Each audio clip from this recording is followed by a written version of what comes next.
তার চেয়ে তো আমার ঘরে মাংস কাটলেই সেই আমি সেই জামাইবাবু নাম দিয়েছিল, সত্যি কথা হয়ে গেছে। যতবার মাংস হবে সেই আমাকে দিয়ে, সত্যি আমি কষাই ফসাই ছিলাম।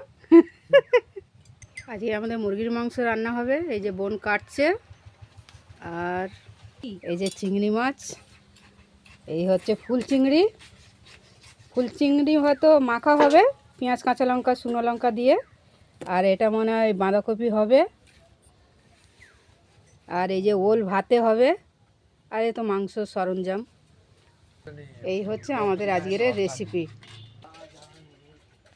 এটা কিন্তু দেশি মুরগি, বাড়ির মুরগি এটা।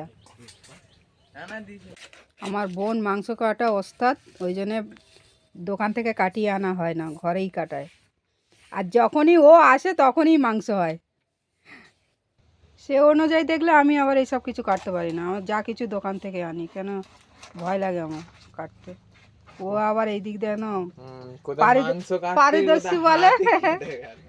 সবাই বলে না, সবার আলাদা আলাদা একটা গুণ আছে।